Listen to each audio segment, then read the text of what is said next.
New intro. So much love and appreciation to those of you who have been with me for the 2 year period plus that I've been doing this. Thank you for showing your love and support to the channel. And to anybody else who is brand new to the platform and you would like to support the channel, also you can do it by way of Patreon, Anchor, the clothing store, and also the shoe shop that is listed in the comment description below. And again, thank you to any and all of you guys who have been here to support this channel during the 2+ year period. I wouldn't be able to do what I do every single day without you.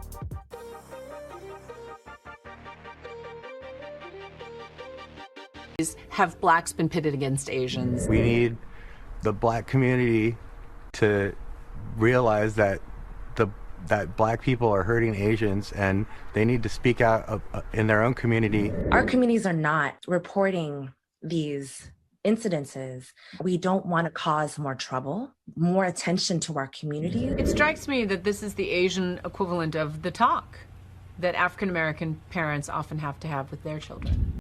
Hey guys, look, I just wanted to tap in really quick. I just got this feeling, man, that this summer is it's about to be a white boy summer. You know, take it how you want. The woman was walking out around 8 p.m. on July 27th when an unidentified man knocked her down from behind outside a flower shop in Lower Manhattan. No words were exchanged during the encounter. The incident in front of Shoes Flower on Mulberry Street was caught on surveillance video, which police released on Monday. In it, the suspect is seen knocking down the victim once before taking off. The victim reportedly refused medical attention at the scene, but an employee from a nearby restaurant tried to help after the initial knockdown. Her son, Leland Yu, is speaking to Shark. The suspect, who is wanted for assault, remains at large. While the victim is Asian, police stated that the attack is currently not being investigated as a hate crime. Yu, who was an organizer running challenges to raise funds from Chinatown frontliners and businesses, states that his family has been in the neighborhood for generations now. The incident was the first and it shocked the family.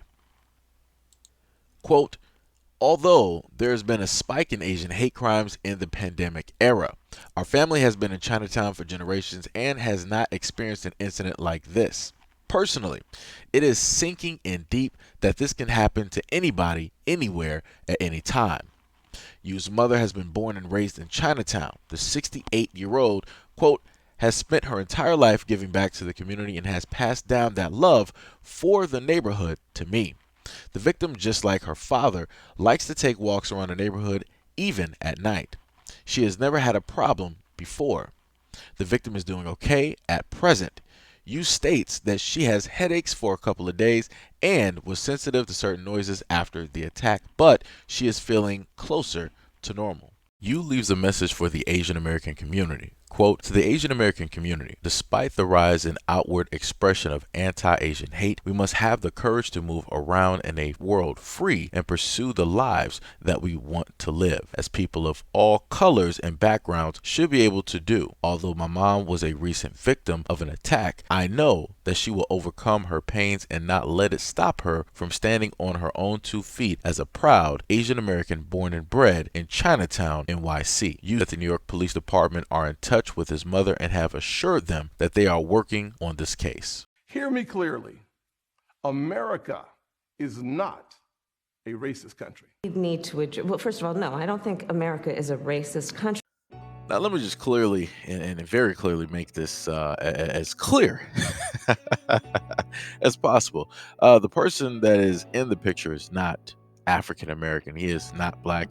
He is not light-skinned, as we like to say in the community. This is clearly somebody who is a part of the reflective majority.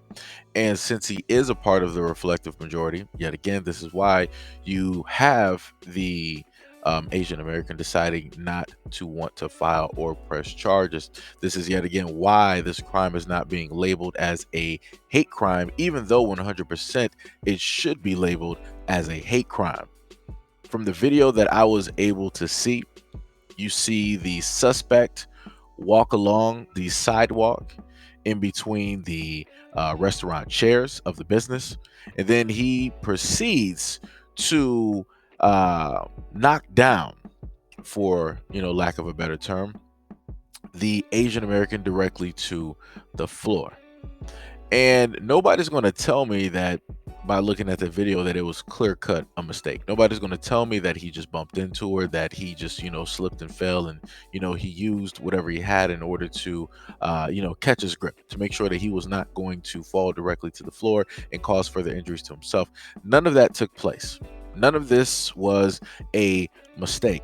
But I will tell you that it did have to do with race. It did have to do with a type of hatred. But even with that, you're dealing with the Asian American Pacific Islander community. And as I've stated before, they tend to worship the reflective majority in America. And since they worship them so much and they want to be just like them, they want to be side by side, they want to have the exact same complexion, this is why they will not, more times than not, decide to label this as a hate crime. This is why in a multitude of stories like this, you will always hear an Asian American say that, yeah, we're not going to, really report anything to the police. We're just going to walk in stride and we're just going to let it be that. That's it. But realistically, it is just that, a hate crime. But, like I said before, what do I know? I'm just a simple black man on YouTube and, able to properly see from the lenses that I have that this was a attack that took place. But yet other people will more than likely just defend the attacker and just say that, hey, the other person deserved it. But like I said before, this is America. This is what normally transpires and happens. But I'm pretty sure somebody somewhere working at some news agency is going to say that even though this man appears to be Caucasian, he's so light that he appears to be black. And here you go with another video talking about a black man attacked somebody of Asian descent in New York. But anyways, let me know what you guys think about this video and everything I stated in the comment description below. And as always, peace, love, and stay tuned for the next video.